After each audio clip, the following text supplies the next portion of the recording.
Hi everybody. Welcome to another episode of Winning Mantras. We have with us Vikneswaran, Aparna, Saumya and Subhas, the national winners of J&J Quest Season 8 from IIM Calcutta. Hi team, thank you so much for joining us today. How have you all been doing during the lockdown? We're all We're good. doing good. Yeah, We're just hoping to get back to college.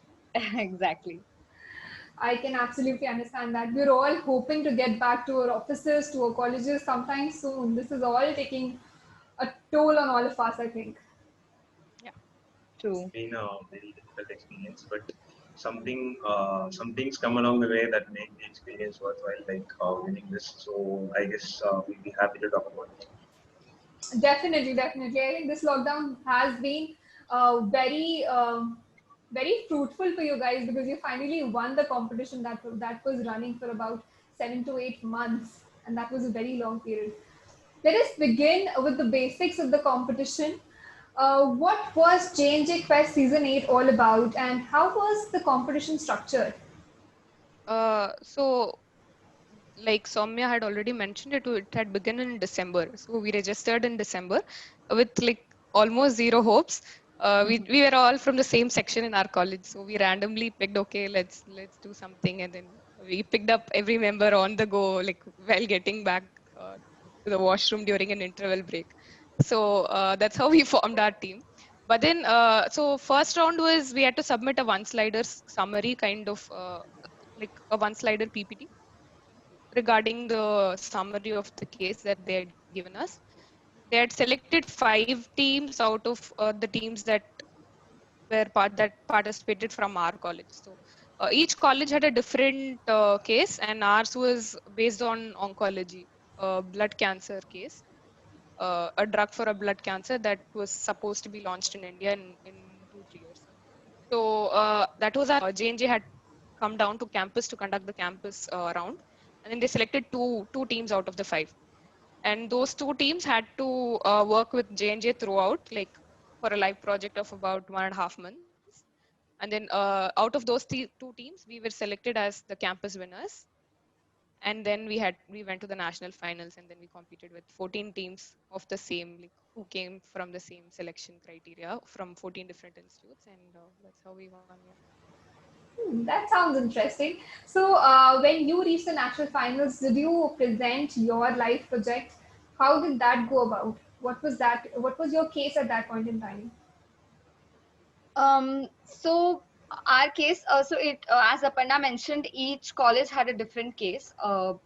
We were working on this drug for blood cancer, and I think during the national finals, what I believe really worked for us was the way we followed a structure, and this is something that we got from the jury as well. That we had woven a very beautiful story that was easy to understand, and as well as covered a very complex issue.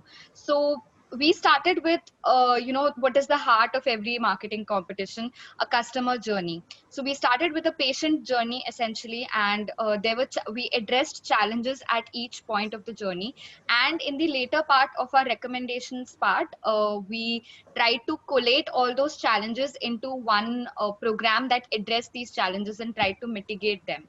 So I think that is why we had a very clear structure, a story with us, and that is, I believe, that's what worked for us. But at the same time, I would like to point out that we were in constant touch with our mentors, who used to review our PPT at every stage, and they used to tell us where we're going wrong, where we could improve upon, and all those things. So that was one thing. And on the presentation aspect, I think we were overall the PPT was visually aesthetic. We tried to keep it very low on text and instead more on creating a flow and a structure on the PPT. So yeah, that was the final round. Okay, that sounds pretty good and pretty interesting. So, we do know that the final round was conducted online and virtually because of the entire coronavirus situation. So, how was your experience of participating first offline during the campus round and then online? What were the core differences? When it came to, I mean, like the difference between a live pro, I mean, like doing it in campus live and then doing it virtually is that we couldn't adapt. So we weren't in touch with our team members. I mean, like if you consider typing in WhatsApp is one, you can say, but we didn't get to share the feelings or what is going on in the last moment or in the heat of the moment. So that is something which we missed. And also the experience of presenting it to the jury in live in a five-star hotel is different from sitting in a room. Other than that, the personal connect among the team members is something which we missed in the last moment. So we had to support each other when we are going, like all of us are so nervous, and we didn't have that sort of human connect in the last minute. So that was a huge difference between those two things. Although all of the corporate competitions that are going to be conducted in 2020 will be virtually conducted. So I think it's very important for all of us to learn how to present virtually and how to connect with our team members virtually because all are in different places. But I think we will manage to sail through it somehow and then reach the other side. Yes. Sure. Now, as Saumya and Aparna rightly mentioned about the topic that was given to you, about the case study that was given to you on oncology, I'm sure it must have been very difficult researching and then finalizing what you have to finally present and then working on the final project. So, what all resources did you use and how did you ensure that your case solution and whatever you come up with is accurate and up to date? One of the primary resources that J&J only gave to us. So I think it was our mentors. First of all, we decided that obviously for this kind of a project, we have to interview doctors and talk to them about what the project. So technically, all four of us are not from a pharma background, and this case was very pharma heavy in general. So we had to, first of all, get the basic knowledge of how this industry works. And for that, we took help from our mentors. And then they had provided us a list of these almost 50 to 55 doctors that we could speak to, especially who were hematologists and oncologists working in this field. So this was our primary resource. And apart from that, we were constantly on the lookout for, various secondary research projects like, reports that talk about AML as a disease. Apart from that, what are the various patient support groups? So there is one thing that we observed, that we don't really have patient support groups in India. So we had to kind of use US patient support groups as a proxy to understand how this cancer works, what do patients feel about it. So yeah, I think it was a mix of talking to doctors and then utilizing the secondary research reports given to us by our mentors, and at the same time using our own resources to find more on the internet. Now let's talk about the jury. Who all were the judges and what were they expecting from the participants? The entire competition, as Aparna had introduced, was conducted across different campuses, and there was a campus-specific case study that was given to each particular campus. So the judges mostly comprised of four people. Uh, Mrs. Simrana was from HR, while the other three were directors of three broad segments: supply chain, consumer health, and oncology, and Janssen. So these broadly covered all the case competitions, so that no team had a significant advantage over the other in terms of judges' biases. So the comments that we got from the judges was that our presentation was extremely comprehensive, and that it was pretty self-explanatory. So whatever questions we were asked were based on our experiences through the journey and what surprising insights we found out.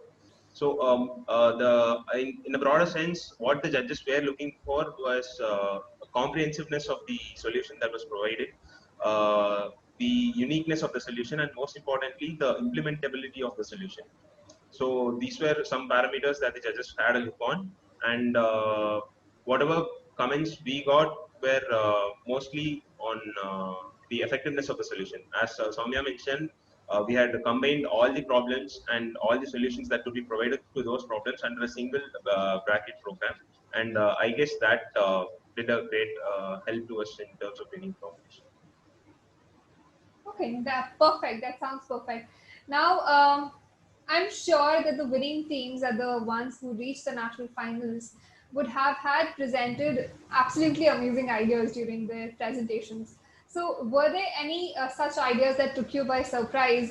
So, I mean, like we have stated this a lot of time, but again to say that since each and every campus had a different I mean, like different case to solve on, it was so weird. I mean, like for example, a campus had to do something to do with the supply chain, and one had to do with procurement. So, it was completely different. We didn't get a sort of connect with any other team in the finals, out of the 14 teams, I mean the 13 other teams. But during our campus round, we did feel that we could have used mapping to different countries as a procedure to come up with the proxy for India. We didn't do that during our campus round. So we got to know that that could have been something which would have given us a proper insight about how India, I mean, like how things are working in India. So that is something which we thought we could have incorporated, but we also did use it in the later rounds. But that is something which we missed out. Okay, great. On this note, I would also like you guys to talk about the important and the key aspects of creating a presentation. So, when you're working on a case study and when you're presenting in front of the jury, you need to be very sure that whatever research you've gone through, whatever research you've done on the case, is absolutely present there on your presentation. So, what all do you think are the key aspects of creating a presentation? Yeah, I think one of the greatest challenges that we faced in the nationals was the fact that we just had 8 minutes of time to present our 1.5 month, and in fact more than that, more than like 5 months of solution that we were working on.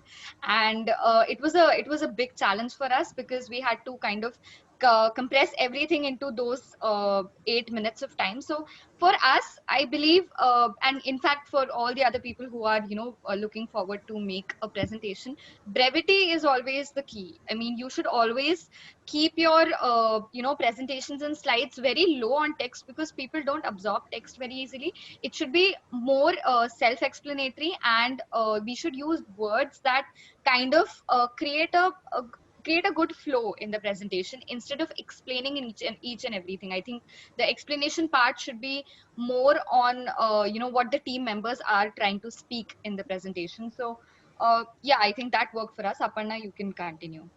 So one thing that I think is key to the presentation, and even we had kind of conflicting views while preparing our presentation, was should we focus more on the solutions that we have come up with, or should we focus on the insights that we have generated? So the thing is, though solution or the recommendations are the key aspect of any case competition, the insights that we generate are also equally important, because are not always our solutions are in line with the market, or in line with the things that the company wants to do. But then if you are able to even give them insights which they can use in a better way, or which they can form recommendations on that are more suitable for them, it will help in to make your presentation much more effective. So I think the insights that we generate are also equally important to the recommendations. So that's one Yeah, thing that we like to agreed. highlight in our PPTs. Okay, perfect. Now let us talk about the uniqueness of J&J Quest Season 8. It was Season 8 and we've already had 7 editions before. So why do you think, and why according to you, is this corporate competition in particular different from all the other case study competitions and other corporate competitions held at these schools? Yeah. So J&J is actually a very huge company in the FMCG space, and they're also present in several other spaces. And there are a lot of corporate companies that compete with them for market share, etc. And they also target in acquiring the best talent possible for their firm. So case competitions are a way to do that exactly. And what differentiates J&J's Quest is the duration of the event and the engagement it brings with it. Most of the competitions would begin with a campus round, would then move on to a national round or a regional round, and then to a national grand finale. And the entire process gets over within 2 months or maximum 3 months. But J&J, as Aparna mentioned, started 7 months back. We registered in December, and it has usually gets over in the end of July or the beginning of August. So that would roughly be a period of around 7-8 months. So through that phase, J&J also incorporates a particular 1 month window wherein you get to do a live project kind of thing. So that would be you'd be getting constant mentoring from a J&J executive who will be guiding you through your process and giving you proper feedback. And we also want to insist that feedback is an important part of a journey. The feedback that you get on your work will direct you further on the right path to approach and aid you in attaining your goal. So J&J has done that very successfully. They had a campus round. They let us finish our internship without any qualms regarding the timings of both, and then gave us a 1 month window wherein we could use our entire resources and our entire knowledge, and we could grow along with J&J in providing a solution. And the length and the engagement it created actually made the victory taste sweeter. Okay, sounds absolutely amazing. I think this will motivate the current B schoolers and also the upcoming B schoolers to participate in further editions of J&J Quest. On this note, why do you think are corporate competitions important for B school students, and how do they shape a B school student's personality or their life in general? So first of all, when it comes to competitions, you would have industry knowledge. I mean, you would acquire industry knowledge. So, I mean, like definitely, none of us had pharma background, but now we can say that even if we are not exhaustively knowledgeable in pharma, we know how a pharma industry works, who to approach, and who are the influencers and everything. So it gives very industry knowledge, and apart from that, it gives you the implementation hurdles that exists in the current world. So reading the concepts in the book and lectures is pretty simple, but only when you get to hit the ground, and then it's simple to say that you can get a survey from so and so doctors, but when you hit on the ground to say interview so 50 or so doctors, then you will know how difficult it is and how you need to approach and what you need to do with the limited amount of data, how to interpret it. So those things are things which you'll be having a practical on-hand experience. I mean, like these are the things which you won't get by sitting in a class. I mean, like you will get the theory knowledge, but practical knowledge comes through case competitions, along with the industry wide. I mean, like you mean like when you when you participate in a supply chain competition, you'll get to know how a supply chain works. So getting an in-hand experience on a supply chain is really good. So which we won't be getting otherwise. So that's why it's important, and also you'll get to know how to put a good story, how to present yourself. I mean, like how to make a good PPT with a good story. So these are the things which B school students will learn from competition. Definitely, I think Vikneswaran has raised a very important point that you need to learn to put up a good story. I think that's very crucial. Also, when it comes to B school placements in the end, it's very important to know how to present yourself in front of the interviewers at that point in time. Totally. Yeah. So, guys, there's one more question that I would like to ask. I'm sure that you must have faced a few challenges or roadblocks when you were working on your solution. What were those challenges? I can see Vikneswaran smiling. So, were there any critical roadblocks that you faced or obstacles? So, what were they? I think one of the most dramatic parts of our story. We had our national finals on 17th of September, and our presentation was scheduled to be held at around 10:30 a.m. We had a rough timeline. And I think around 10:10 or 10:15 a.m., suddenly Vikneswaran stopped replying on the group. So his net went off. His internet connection totally went off. And we thought that maybe he can, probably get data from his parents or somebody in his neighborhood. And we called him. So he said that all the towers like BSNL, Airtel, Jio, Vodafone, everything is off. So he had absolutely no internet connection either in his house or in his neighborhood. So the entire solution part of our presentation was kind of, Vicky wanted to talk about it in the final PPT, and we were really flustered because we had a very good flow in our mind and we had prepared like 4 or 5 times the previous night. So we were quite, and it was just like 10 minutes before the PPT. But I think what really helped us was the fact that we had revised so much with each other that we knew each other's parts well. We knew what the story was. And, initially 5 minutes when we got to know about this problem, we were shocked. We were very tensed. But within 5 minutes, we kind of got back on our foot. And because Aparna was in charge of changing the slides and Subhas was just responsible for speaking before Vicky, so they asked me to take charge for Vicky's part. And I think the best thing that helped us was the insane amounts of revision that we had done the previous night. So I knew Vicky's part pretty well. So that's how we tackled that challenge. And Vicky was actually able to join mid PPT, but because we had no idea that he was able to join the call, he actually, did not disturb us in that sense, because he knew that we'll suddenly get disoriented, and he was not even sure of his own internet connection.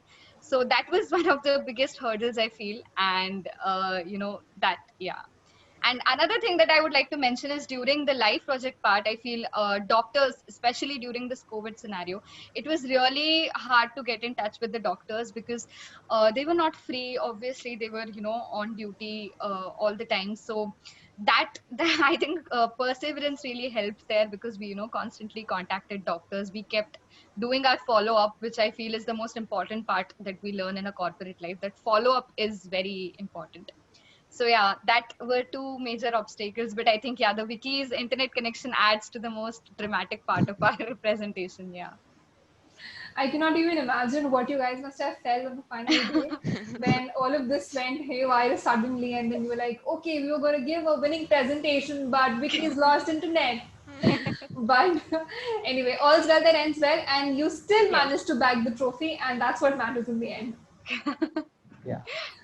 On a closing note, guys, what final advice would you like to share with the upcoming participants of the future editions of J&J Quest? I would go first. So I would always suggest having a devil's advocate. So never, I mean, like it's fine to have fights within your group members, because the first thing you have to do is to convince your group members. Only then you'll be able to convince the jury members, either it is campus round or the nationals, whoever it is. It's better to have a devil's advocate. It's good that people question you on your stance. It's not that what for someone says something, the whole group should go with the flow. It's better to question the authenticity, to validate it, and people need to substantiate it and then build it with a solid ground. Only then the idea will be built in a really strong manner, so that the you as a whole group can present it to the jury. So that is really important to have a devil's advocate. Okay, sounds good. Any other advice? I'll go next. So, in spite of whatever cases you're given, although your case might seem very hard, or it might be a very hard market to track growth in, or get access to information in, never lose confidence.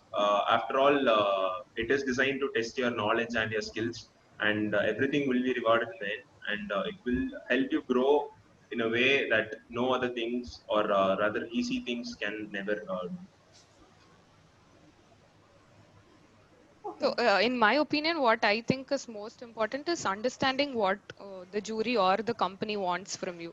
Because we might have like wonderful ideas, but then at the end of the day, they might already know it, or they might not even think it's relevant. So, being in constant touch and then understanding what they actually expect from the presentation is, I think, one of the key factors that we'll have to look at. So our presentation was more oriented towards J&J's credo, and what kind of a solution they would expect given a problem like this, and hence that was why they were able to relate with it much better than others, probably, hopefully. So yeah, I think that is one thing that we'll have to know, like what they expect. And I think on the last note, I would like to add that these case competitions really teach us to work in a team. We may be just friends, but when we actually start working in a team, we understand the dynamic. We understand what each person is good at. So even in our team, like we knew that Vicky and Subhas were really good with the financial part, the pricing part, while me and Aparna were more on the understanding the patient journey and everything. So I think, dividing your work really well, understanding what the plus points of your team are, what the strengths are, and then having a very good plan on how to go about things really helps. So that would be my advice. Yeah. Those are some absolutely amazing advices that you guys have shared, and I'm sure it's going to play a very crucial role when the upcoming participants will participate in the future editions of J&J Quest in season 9, 10, and further on. Thank you so much, guys, for staying with us today, for sharing your valuable piece of Thank you. advices, Thank you so and much. for sharing such crucial insights about the competition. I'm sure this is going to add a lot of value in the current B-Schoolers as well as the upcoming B-Schoolers' lives. Thank you so much. Stay home, Thank stay you. safe, and take care. Thank you. Thank you a so lot. much. Thank you, Thanks a lot for Thank you. featuring us. Thank you.